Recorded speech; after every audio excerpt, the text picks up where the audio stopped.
இன்னைக்கு என் கண்ணுக்கு அதிகமா முருகன் வந்து தென்பட்டு இருக்காரு. என்ன கதைன்னு தெரியல. அவருக்கு உகந்த நாள் அப்படின்றனால எதுவும் தென்படுறாரா என்னன்னு தெரியல. சொல்லி முடிக்கல. முன்னாடி போற கார்லயும் முருகன் தான் வர்றாரு. என்ன சொல்ல போறாரு, என்ன சொல்ல நினைக்கிறாரு. ஆர்டர் கொடுக்கறதுக்கு முன்னாடி சில விஷயத்த வந்து கண்ட்ரோல் பண்ணலாம், சில விஷயத்த கண்ட்ரோல் பண்ண முடியாது. சின்ன பிரேக் வேணும். எடுத்துட்டு ஆர்டர் டெலிவரி பண்ணிட்டு எவ்வளவு வருது அப்படின்றத நான் உங்களுக்கு அப்டேட் பண்றேன். நம்ம ரீசெண்டா பார்ட் டைம் ஏர்னிங்ஸ் வீடியோ வந்து நம்ம பார்த்துட்டு இருந்தோம். அந்த வீடியோஸ்ல என்னால வந்து என்னோட ஃபேஸை வந்து காட்ட முடியல. ஏன் அப்படின்னா மெடிக்கல் ரீசன்ஸ் என்னால் வந்து கண்டினியூ பண்ண முடியல. அதனால தான் வந்து நான் அந்த ஒரு வீடியோ வந்து ஃபேஸ் ரிவீல் பண்ணாமல் நான் வந்து போட்டுட்டு இருந்தேன். இப்போ கூட நான் வந்து ட்ராவலில் தான் இருக்கேன். என்னால் சரியாக ரெக்கார்ட் பண்ண முடியாத சுச்சுவேஷன்லேயே வந்து நான் அந்த வீடியோ வந்து நான் போட்டுட்டு இருக்கேன். அன்னைக்கு சண்டே வீடியோஸ்க்கு லாங் டியூரேஷன் போயிட்டனால நான் வந்து 3 பார்ட்ஸா போடுற மாதிரி ஆயிருச்சு. தேர்ட் பார்ட் வந்து நான் இதுல போடுறேன். இதுக்கு முன்னாடி போட்ட வீடியோஸ்ல வந்து நீங்க பார்க்கல அப்படின்னா பார்த்துட்டு இந்த ஒரு வீடியோவை பாருங்க. அது கொஞ்சம் பெட்டராகவே அண்டர்ஸ்டாண்ட் ஆகும். பார்க்காம இருந்தீங்க அப்படின்னா அதோட லிங்க் வந்து நான் டெஸ்கிரிப்ஷன்லயும் தரேன், பிளஸ் ரிலேட்டட் வீடியோலையும் நான் உங்களுக்கு போடுறேன். நீங்க பாத்துக்கோங்க. நான் உங்ககிட்ட ஒரே ஒரு விஷயம் கேட்கிறேன். என்னோட சேனலை யாராவது சப்ஸ்கிரைப் பண்ணாம பார்த்துட்டு இருந்தீங்க அப்படின்னா சப்ஸ்கிரைப் பண்ணிட்டு பாருங்க. உங்களோட சப்போர்ட் எனக்கு ரொம்பவே தேவை. ஸோ நீங்க சப்போர்ட் பண்ணுவீங்க அப்படின்னு நம்பிட்டு இந்த ஒரு தேர்ட் வீடியோக்குள்ள நான் போறேன். அடுத்த ஆர்டர் வந்து நம்ம எடுத்தாச்சு. இது வந்து 13வது ஆர்டர்னு நினைக்கிறேன் நான். பட் ஆர்டர் கொடுக்கறதுக்கு முன்னாடி சில விஷயத்த வந்து கண்ட்ரோல் பண்ணலாம், சில விஷயத்த கண்ட்ரோல் பண்ண முடியாது. சின்ன பிரேக் வேணும். எடுத்துட்டு ஆர்டர் டெலிவரி பண்ணிட்டு எவ்வளோ வருது அப்படின்றத நான் உங்களுக்கு அப்டேட் பண்ணுறேன். சின்ன ஆர்டராக இருக்குது, ஆர்டரு டேஞ்சரஸான ஆர்டர். அந்த மட்டரை கொண்டு போய் சேர்க்கணும். நம்ம நம்மளை வச்சு ஒரு மேட்டர் பட்டர். இன்னைக்கு என் கண்ணுக்கு அதிகமா முருகன் வந்து தென்பட்டு இருக்காரு. என்ன கதைன்னு தெரியல. ஒருவேளை இன்னைக்கு அவருக்கு உகந்த நாள் அப்படின்றனால எதுவும் தென்படுறாரா என்னன்னு தெரியல எனக்கு. நீ என்ன நினைக்கிற?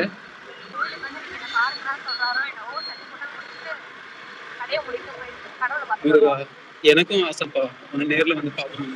ஆனா நான் இன்னைக்கு டாஸ்க் ஒன்று எடுத்திருக்கேன். நான் வந்து எனக்கு கொஸ்டின் பண்ண என்னோட சப்ஸ்கிரைபர்ஸ்க்கு கொஞ்சம் உண்மையா இருக்கணும்னு நினைக்கிறேன். நான் உனக்கு எப்பயுமே உண்மையா இருப்பேன். ஆனா இன்னைக்கு என்ன மன்னிச்சிருப்பா முருகா. சொல்லி முடிக்கல. முன்னாடி போற கார்லயும் முருகன் தான் வர்றாரு. என்ன சொல்ல போறாரு, என்ன சொல்ல நினைக்கிறாரு.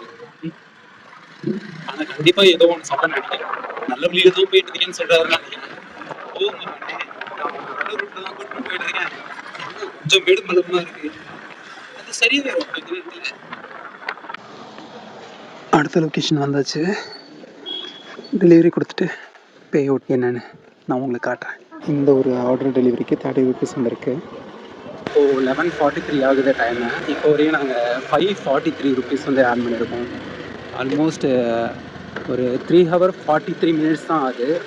530 கிட்ட ரீச் பண்ணியாச்சு.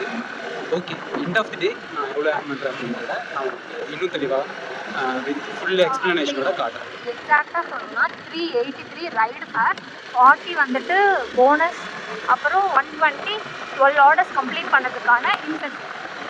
ஸோ இதான் இப்போக்கி நம்மளோட ஏர்னிங்ஸ். ஒரு 8 o'clock லாகின் பண்ணால் 4 hours கூட கம்ப்ளீட் ஆகலை. 12 ஆனால் தான் 4 hours கம்ப்ளீட் ஆகும். நம்ம பிஃபோர் 15 minutes முன்னாடியே நம்ம 500 தாண்டிடும். சூப்பர்ல. அடுத்த டம்மி வந்துருச்சு. நம்ம வந்து நெக்ஸ்ட் ஹப்புக்கு ஃபாஸ்ட்டாக ரீச் ஆகிறது தான் வேலை. சரிட்டு நான் வந்து அப்டேட் பண்ணுறேன் ஃபர்தராக உங்களுக்கு. எல்லா இடத்துலையும் தர்றப்பா நீ வெயில் சரி. எல்லாருக்குமே வந்து இன்னைக்கு டே ஹீட்டில் தான் போகும் போல. செம்ம ஹீட்டாக இருக்குது. ஆர்டர் எடுத்துட்டு டெலிவரி லொக்கேஷன் போயிட்டு இருக்கோம். நான் எங்கே பார்த்தாலும் வந்து எனக்கு முருகன் தான் தர்றாரு. அந்த கோவிலுக்குள்ள ஒரு உண்டியல் இருக்கு. அந்த உண்டியல்ல ஸ்ரீ தண்டபாணி அப்படின்ட்டு போட்டிருக்கு. எங்க பார்த்தாலும் இன்னைக்கு நிறைஞ்சு தர்றா அப்படி தலைவன். டெலிவரி பார்க்க கூட வந்து பாவத்துக்கு மேடு ஏற விட்டாங்க. எப்படி இருந்துச்சு? லாஸ்டா டெலிவரி கொடுத்த ஆர்டருக்கு வந்து 22 ரூபா தான் வந்துச்சு. ரொம்ப கம்மியா இருக்கு. இப்படி அந்த 12க்கு மேல பாக்குறதுக்கு மேக்ஸ் போனஸ்லயே இருக்காதுன்னு நினைக்கிறேன். ஆர்டர்ஸ்க்கு அமௌண்ட் கம்மியா தான் வருது. ஓகே, நமக்கு இந்த அமௌண்ட் மேட்டர் கிடையாது. எண்ட் ஆஃப் தி டே நம்ம பார்க்குற அமௌண்ட் தான் மேட்டர். அடர்ந்த காடு மாதிரி இருக்கு. இந்த இடத்துக்கு தான் நம்ம இப்போ டெலிவரி பண்ணி வந்திருக்கோம். காட்டுக்குள்ளேயே வந்து டெலிவரி பண்ணாலும் அந்த 22 ரூபா தான் தருவாங்க போல. அதுல இருந்து மாற மாட்டாங்க போல. ஓகே, இப்போ வரையும் எவ்வளோ ஏர்ன் பண்ணியிருக்கோம்? 15 ஆர்டர் முடிச்சிருக்கோம். 467 ரூபாய் வந்துட்டு ட்ரிப் ஏர்னிங்ஸ். இன்சென்டிவ் தனியாக வந்துடும். ப்ளஸ் இன்சென்டிவ் பார்த்தீங்கன்னா எவ்வளோ? இப்போ நம்ம 130. 120 எடுத்திருக்கோம். 120 130. அது ஈவினிங் இன்சென்டிவ். நம்ம ஓகே. மார்னிங் இன்சென்டிவ் தான் நம்ம பார்க்கணும். ஸோ நம்ம மார்னிங் இன்சென்டிவ் நம்ம 120 ஆல்ரெடி நம்ம எடுத்திருக்கோம். ஸோ இன்னும் 2 மோர் ஆர்டர்ஸ் எடுத்தோம்னா 200 earn பண்ணிடலாம். 200. Super. Okay. Okay, next order போகலாம். ஃபாரஸ்ட்குள்ள எதுவும் வந்து இது கோயம்புத்தூருக்குள்ள இருக்கிற இடம் தான். ஃபாரஸ்ட்லாம் இருக்கு. ஒடிஷா கிரவுண்ட்ல ஜாலியாக கிரிக்கெட் விளையாடிட்டு இருக்காங்க. நானும் அப்படிதான் விளையாண்டுட்டு இருக்கணும். நான் இங்க வந்து லாக் பண்ணிருக்கேன். அடுத்த ஆர்டர் எடுத்தாச்சு. சில ஆர்டருக்கு வந்து பார்த்துட்டேன்னா அதில் மென்ஷன் ஆயிருக்கு அமௌண்ட். சில ஆர்டருக்கு வந்து டக்குன்னு போயிருதா, சரியா கெஸ் பண்ணவே முடியல எவ்வளோ பேமெண்ட் வரும் அப்படின்ட்டு. இந்த ஆர்டரும் ஷார்ட் ஆர்டர் தான். இதுவும் 22 வந்துச்சுன்னா ஹேட்ரிக் அடிச்சிடும். யோகா நம்ம சின்ன பசங்களா இருக்கப்போ அம்மா கடைக்கு போயிட்டு வர சொல்லிட்டு "இந்தா உனக்கு 5 ரூபா, 5 ரூபா நீ எடுத்துக்கோ, 2 ரூபா 2 ரூபா நீ எடுத்துக்கோ" அப்படிமா பத்தியா. அந்த மாதிரி அது அப்போ அது எப்பனா 2005 அந்த மாதிரி 5, 6 அந்த மாதிரி டைம்ல. இப்போ வந்து பாத்தீங்கன்னா இப்போ 2026 ஆயிடுச்சு. ஆல்மோஸ்ட் 20 இயர்ஸ் ஆயிடுச்சு. இப்போ இது டிஃப்ரெண்டா ஒரு ஆப் வந்து நம்மகிட்ட என்ன அப்ப டெலிவரி கொடுத்துருவா 22 ரூபா உனக்கு அப்படின்ட்டு கொடுக்குற மாதிரி இருக்கு. இன்டர்நேஷனல் ஆப்பும் தெரிகிறதா புரியுது. நிறைய பேர் சண்டையில வந்து உள்ள போறப்போ கவனிக்கிறேன். எல்லாரும் கிரிக்கெட் பேட்டு, மொத்தமா ஸ்டம்ப் எல்லாமே எடுத்துட்டு போயிட்டு இருக்காங்க.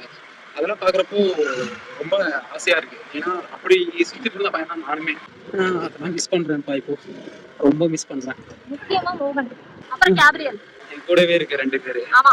2 பேரும் என்னோட உயிர் லெஃப்ட்ல ஒருத்தர் நட்பு. ரைட்ல ஒருத்தர் இருந்து பழகிட்டான். என்னோட உயிர் நட்பு 2 பேருமே. ஸோ ஒருத்தன் வந்து கிரிக்கெட் விளையாடிட்டு இருப்பான். இன்னொருத்தன் அன்டைம்லாம் பஸ் ஸ்டாப்ல போய் படுத்து கிடப்போம். அந்த மாதிரி மெமரிஸ் எல்லாம் நிறைய இருக்கு. ஸோ எப்போ கேட்டாலும் அதுவும் நைட் டைம் நம்ம டெக்ஸ்ட் போடுறப்போ இப்போ மாறி அந்த டைம்லலாம் அதிகமாக நீ அதுதான் சொல்லுவாங்க மோகனோட வெளில இருக்கேன். இப்போ வீட்டில் ரெஸ்ட் எடுத்துட்டு இருப்பான் ஜாலியா. டெலிவரி லொகேஷன் வந்தாச்சு. பேகு அங்கேயே வச்சுட்டு வந்துட்டேன். ஹேட்ரிக் அடிச்சாச்சு. எக்ஸ்பெக்ட் பண்ண மாதிரி சேம் 22 தான் வந்திருக்கு. So this is the lunch time. 2 பேரும் லஞ்ச் சாப்பிட்றதுக்காக வந்திருக்கோம். பிரேக்ஃபாஸ்ட் டைம் முடிஞ்சது. அதனால வந்து இதை லஞ்சுன்னு தான் சொல்லணும். லஞ்ச் சாப்பிட்றதுக்காக வந்திருக்கோம். ரோட்டு கடையில் ஆட்டோவில் உட்காந்துட்டு பிரியாணி சாப்பிட்டுட்டு இருக்கோம். ஆக்சுவலாக அந்த ஆட்டோக்காரங்க தான் ஓனர் நினைக்கிறேன். இருக்குண்ணா தண்ணி இருக்கு. ஸோ பாருங்க, பிஸ்மில்லா பிரியாணி. ஓகேங்களா, ஏர்போர்ட் கிட்ட அந்த சர்வீஸ் ரோட்டில் வந்து கடை போட்டிருக்காங்க. பிரியாணியுமே வந்து ஒர்த்தாக தான் இருக்குது, ரொம்ப நல்லா இருக்குது.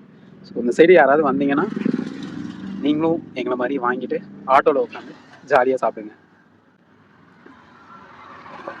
இந்த மாதிரி வெளியே சாப்பிட்றப்போ கோயம்புத்தூர்ல அஃப்கோர்ஸ் நல்லா தான் இருந்தது. இது 220 ஓகே, குட் ஓகே. ஆனால் இந்த மாதிரி டைம்ல தான் ஹோம் டவுன் வந்து ரொம்ப மிஸ் பண்ணுற மாதிரி இருக்குது. இதுகளில் வந்து இந்த பிரியாணி 40 rupees கிடைக்கும், 30 to 40 கிடைக்கும்.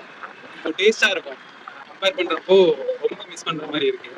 கண்டிப்பாக இதை பார்த்துட்டு இருக்க உங்களுக்கு ஒன் டே நான் திண்டுக்கல் போகிறப்போ நான் அந்த பிரியாணி கடையை வந்து 30 rupees 40 rupeesக்கெல்லாம் பிரியாணி கிடைக்கிறத நான் பார்த்து போடுறேன்.